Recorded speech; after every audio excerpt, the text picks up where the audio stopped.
I was sitting in the parking lot of a restaurant I had been paying for when my daughter's husband walked out the front door, looked straight at me, and pretended I was invisible. That was the moment I understood what 23 years of generosity had actually purchased.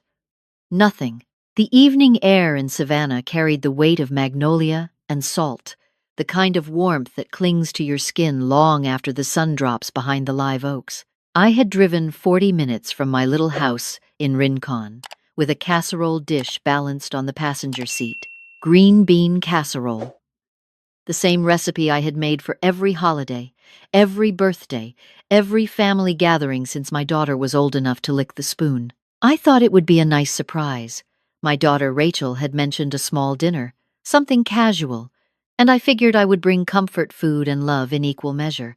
But when I pulled into the lot of that upscale place on Broughton Street, the kind with cloth napkins and candles flickering behind tall windows, I realized the dinner was not small, and it was not casual. Through the glass, I could see Rachel laughing at a long table, surrounded by well-dressed strangers. Her husband Derek sat at the head, gesturing with a wine glass like a man giving a toast at his own coronation. My 3 grandchildren were nowhere in sight.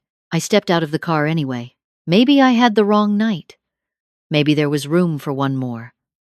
I smoothed the front of my cardigan, the gray one with the loose button I kept meaning to fix, and walked toward the entrance. That is when Derek came through the door, phone pressed to his ear, still talking, barely glancing my way. I raised my hand. Derek. He looked at me the way you look at a stranger, asking for directions. A quick, irritated scan.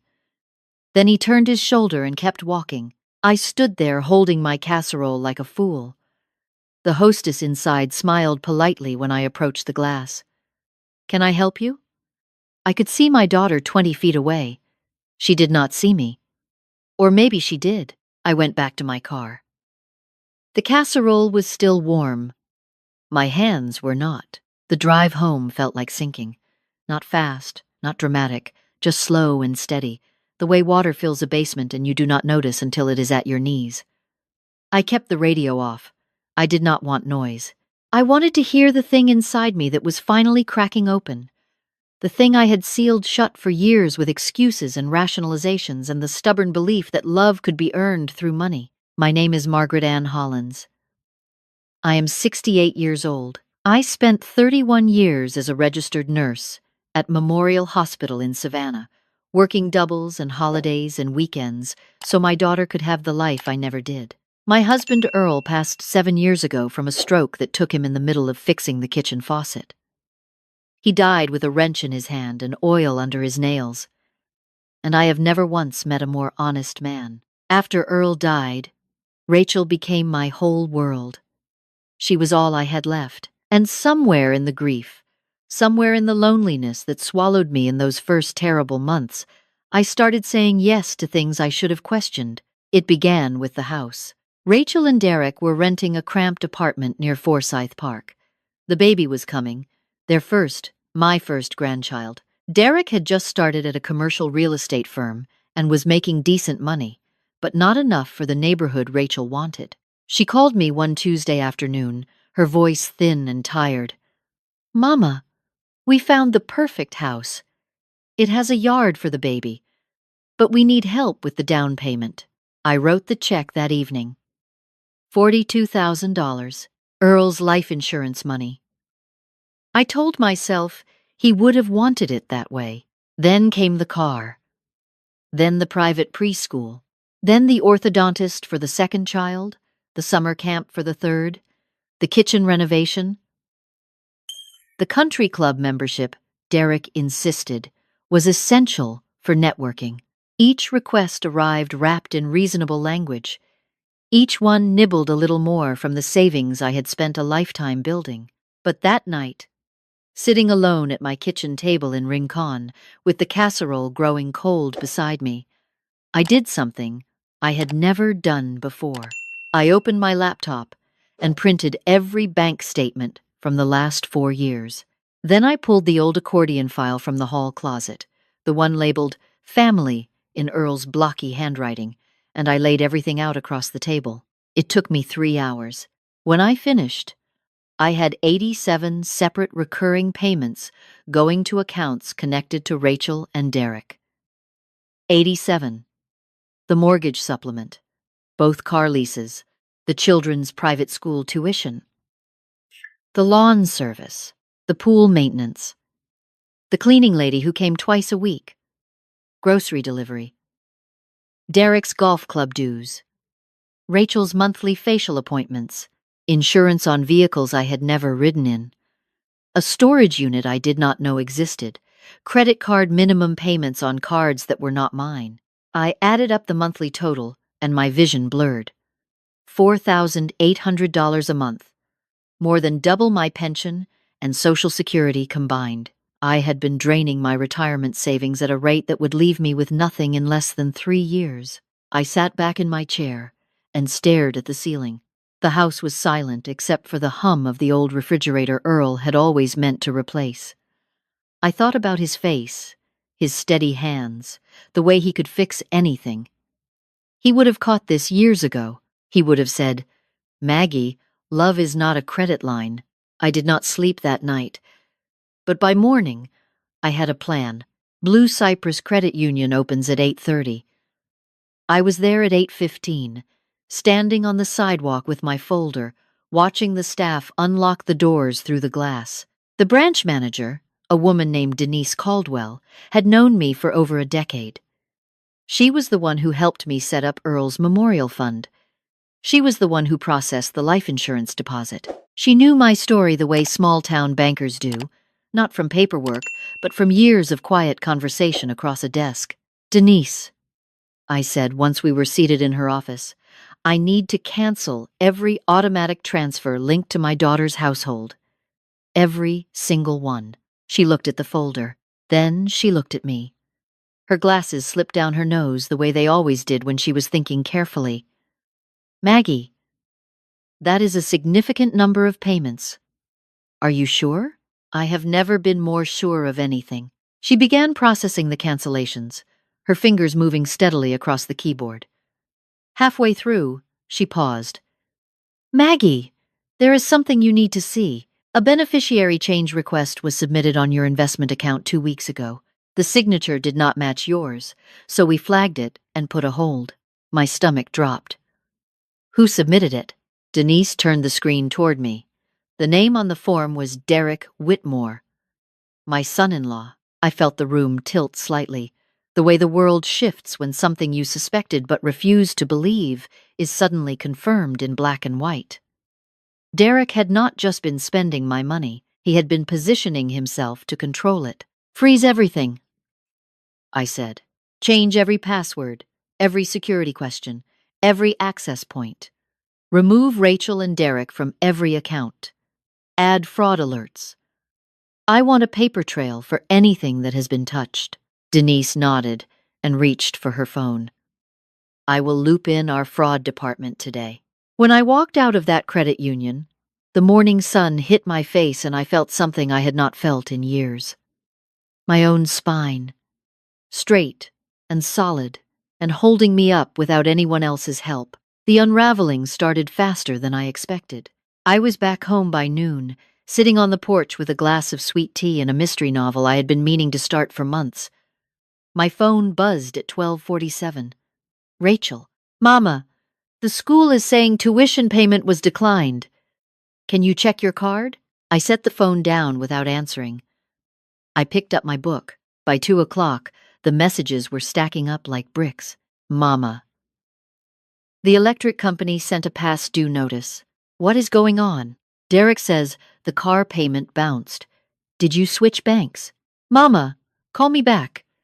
This is serious." "Mama, the pool company is threatening to send us to collections." I read each one.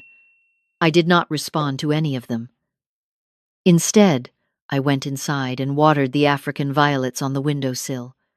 Earl had given me the first one on our 20th anniversary. I had kept them alive ever since, which, when I thought about it, was more care than anyone had shown me in a very long time. By evening, the tone shifted. The texts from Rachel grew shorter, sharper, stripped of the casual warmth she usually deployed when she needed something. This is not funny, Mama. You are going to ruin our credit. Derek is furious. You need to fix this tonight. Then a voicemail from Derek himself.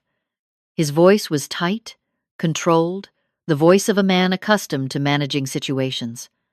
Margaret, whatever this is, it needs to be resolved immediately. We have obligations. People are depending on us. This kind of disruption is unacceptable. Unacceptable. As if I were an employee who had missed a deadline. As if my purpose on this earth was to fund their performance of a life they could not afford. I deleted the voicemail. I turned off my phone. I made myself a grilled cheese sandwich and ate it slowly, savoring every bite the way you do when you realize that simple things are not simple at all. They are the whole point. The confrontation came the next morning. I was kneeling in the garden, pulling weeds from around the rosemary Earl had planted years ago, when I heard a car door slam hard enough to rattle the mailbox. Derek's black SUV sat in my driveway, engines still running. He marched up the path in his pressed shirt and loafers, looking like a man who had come to fire someone. Margaret, he said. Not Mama, not Mom, just Margaret. Flat and transactional. We need to talk about what you have done. I stood up slowly, brushing dirt from my knees. I did not invite him inside. What I have done, I said, is stop paying for a life that is not mine. His jaw tightened. You cannot just pull the rug out from under us. We have a mortgage. We have 3 kids in private school. We have commitments. You have commitments, I corrected.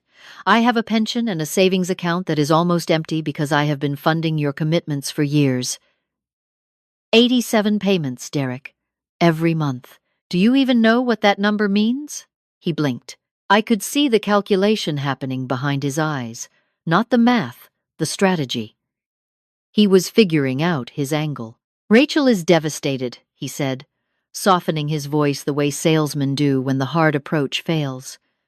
She thinks you are punishing her. I am not punishing anyone. I am surviving. If I kept going at this rate, I would have nothing left in 3 years. No savings, no safety net, nothing. And then who would take care of me? You? The silence that followed told me everything. He shifted his weight. Look, we can sit down, work out a reduced plan. Maybe you cover the essentials and we handle the rest. I almost admired the audacity. The house I was standing in front of had a leaking roof I could not afford to fix. My car had 200,000 miles on it. I had postponed my own dental work twice, because the timing always seemed to coincide with one of their emergencies. And here he stood, negotiating for a reduced subsidy, as if I were a government program he was entitled to. No, I said. No reduced plan. No partial payments. Nothing. You and Rachel are grown adults with 2 incomes. It is time to live on them. His mask slipped then. Fine, he said, voice dropping low. But I want you to know that Rachel is talking to a lawyer. She thinks you might not be competent to manage your own finances. We could pursue conservatorship if we need to. I felt the word hit me like ice water. Conservatorship, my own daughter, trying to take legal control of my mind and my money. I held his gaze without blinking. I know about the beneficiary change you tried to file at my credit union, Derek. The one with the forged signature. If you or Rachel pursue any legal action against me, I will file a fraud report. I have every document, every statement, and a bank manager willing to testify. So I would think very carefully before you threaten me again on my own property. The color drained from his face. He opened his mouth, then closed it. Then he walked back to his SUV, climbed in, and drove away without another word. The engine sound faded down the road like a retreating storm. My hands were shaking. But my voice had not. 3 days passed in a silence so thick I could hear the house settling at night. No calls. No texts. I moved through my days like someone learning to breathe with new lungs. I fixed the loose button on my cardigan. I called a roofer and scheduled an estimate. I made an appointment with my dentist. Small things, ordinary things, but each one felt like reclaiming a piece of myself I had given away. On the fourth evening, I heard a gentle knock at the back door. Not urgent, not angry, tentative. I opened it to find my granddaughter Sophie standing on the step. She was 19, the oldest, the quiet one who always had a book in her hand and a thoughtful expression that reminded me so much of Earl.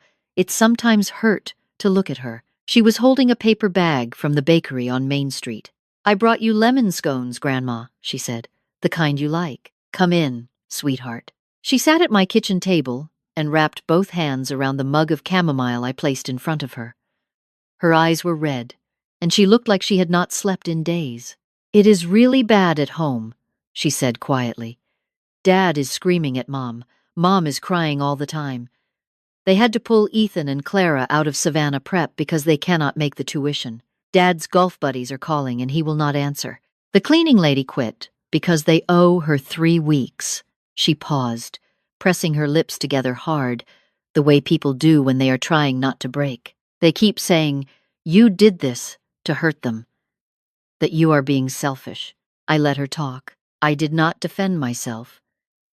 "She needed to get it out, but I do not think that is true," she continued. "Because I found something." She reached into her backpack and pulled out a manila envelope.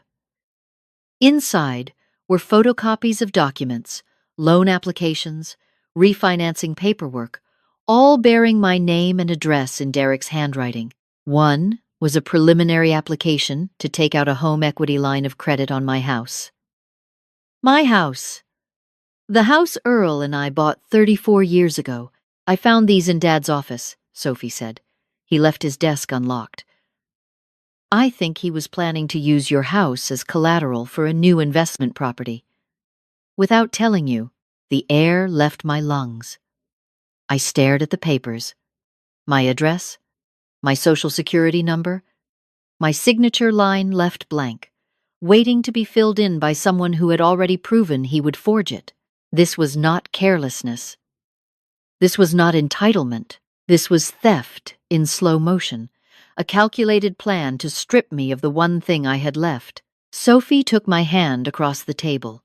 Her grip was firm, surprising for someone so young. "I got a job at the library, Grandma. I am paying for my own textbooks this semester. I do not want to be like them. I do not want to take from people who love me." I squeezed her hand and felt tears slide down my cheeks before I could stop them. Not from sadness, from something much rarer and much more precious. Pride. "You are more like your grandfather than you will ever know," I told her. She smiled, and in that smile I saw Earl so clearly it was as if he were sitting right there with us, nodding, saying, "See, Maggie, this one gets it."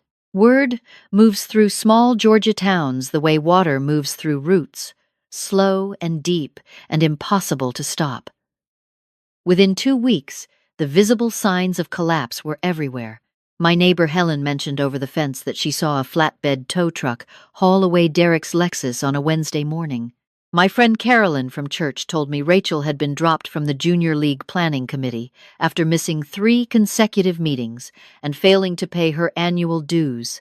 The storage unit I had been paying for was seized when the rental company did not receive their monthly check. I heard from Denise at the credit union that Derek's firm had placed him on a performance review after he missed 2 client meetings in 1 week. I took no pleasure in any of it, but I did not feel guilty either. For the first time, the weight of their choices rested on their own shoulders, exactly where it belonged. It was a Sunday evening, almost 4 weeks after I had canceled the payments, when I saw an unfamiliar car pull into my driveway. A small silver sedan, older model, a scratch along the passenger door. Rachel stepped out. She was wearing jeans and a plain white shirt. No jewelry, no makeup. Her hair was pulled back in a simple ponytail I had not seen since she was in high school. She looked younger somehow, and older at the same time. She stood beside the car for a long moment, staring at the house as though seeing it for the first time. Then she walked to the porch where I was sitting and stopped at the bottom of the steps. "Hi, Mama." "Hello, Rachel." She did not come up. She stood there, arms folded tight across her chest, not in defiance, but in the way a person holds themselves when they are trying not to fall apart. "I do not know where to start," she said. I waited. Derek moved out. He took most of his clothes and went to stay with a friend in Jacksonville. He said he could not handle the pressure. She laughed, but it was hollow. The pressure of living on what we actually earn. Imagine that. I said nothing. She needed to find her own words. "Mama, I am sorry. Not just for the money, for everything. For the restaurant. For not inviting you. For letting Derek talk to you the way he did. For acting like you were an ATM instead of my mother." Her voice cracked on the last word. She pressed a hand to her mouth, and for a moment she was 5 years old again, crying in the kitchen because she had broken Earl's favorite coffee mug and was afraid he would be angry. He never was. He just swept up the pieces and said, "Things break, baby girl. That is how you learn to be careful." "I found out about the loan applications," she continued, her eyes filling. "The ones Derek filed using your information. Mama, I swear I did not know about all of it. I knew about some of the payments, the mortgage, the school. But the forgery, the credit line on your house, that was him. And when Sophie showed me, I felt sick. Physically sick." I studied her face. I looked for the angles, the calculations, the performance I had grown accustomed to. I did not find them. What I found instead was a woman standing in the ruins of a life she had let someone else build on a foundation that was never theirs to use. "What are you going to do now?" I asked. She took a shaky breath. "I enrolled Ethan and Clara in public school. They start Monday. I canceled the wine club, the gym, the cleaning service. All of it. I am selling the house. We cannot afford it. We never could. And I filed a police report on Derek for the forged documents." That last part surprised me. A police report on her own husband. I saw what it cost her to say it. "I contacted a divorce attorney, too," she added quietly. "Sophie helped me find one who does sliding scale." I stood up from my chair. I walked down the porch steps and I held my daughter. She collapsed into me the way she used to when she was small and the world was too big and I was the only thing that made it manageable. I held her tight, feeling her shoulders shake, feeling the grief and the shame and the relief all tangled together in one trembling body.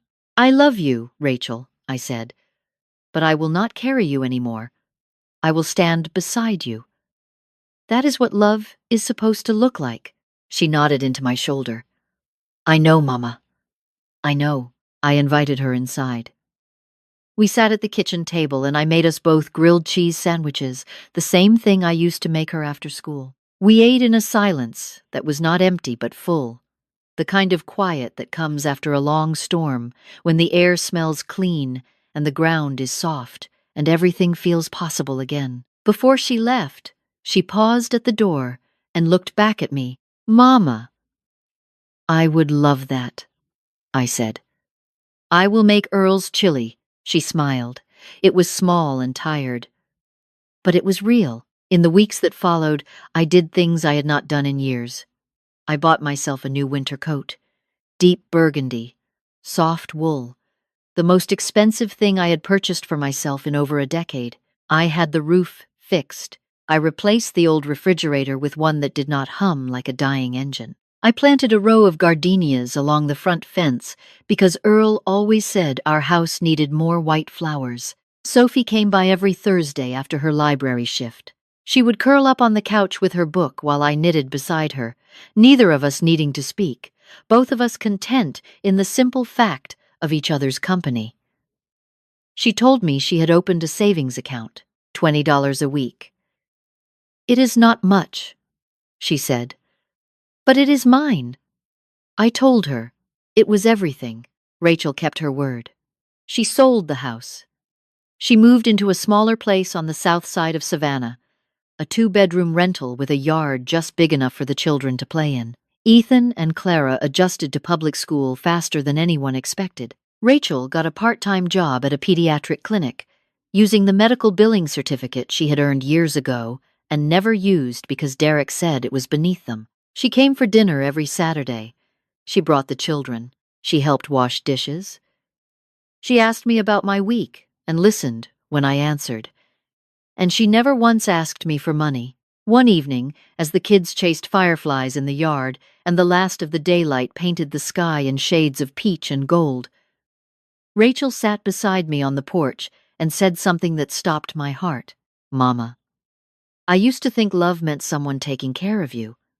Now I know it means someone teaching you to take care of yourself. Thank you for being brave enough to show me the difference."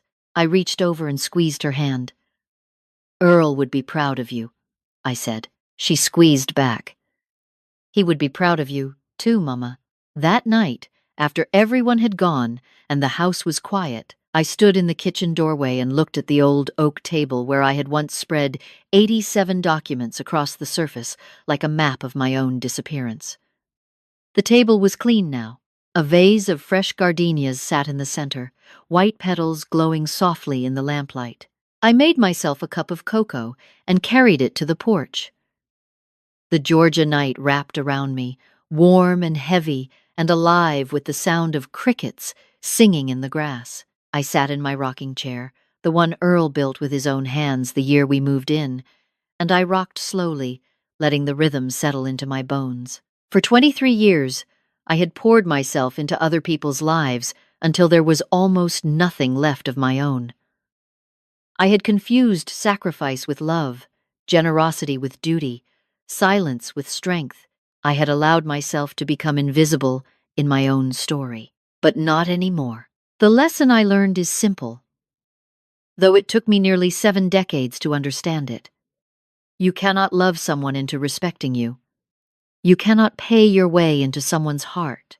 And you cannot save people who have decided that your value begins and ends with your bank account, but you can choose yourself. You can draw a line in the dirt of your own garden and say, "This far and no further." You can reclaim the life you gave away one payment at a time. I sipped my cocoa.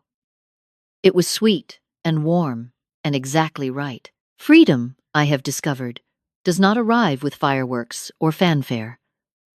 It comes quietly, like a garden after rain. You look down one morning and realize something is growing, something strong and green and entirely your own. I set the empty mug on the railing and leaned back. The stars above Rincon were bright and steady, the way they always are in small towns where the lights are low and the sky is honest. I closed my eyes and breathed in deep, filling my lungs with night air that smelled of magnolia and fresh-cut grass, and the sweet, stubborn persistence of gardenias blooming in the dark. For the first time in longer than I can remember, I was not waiting for someone to need me. I was not bracing for a phone call or a request or a crisis that was never mine to solve. I was simply here, in my chair, on my porch, in my life, and it was enough.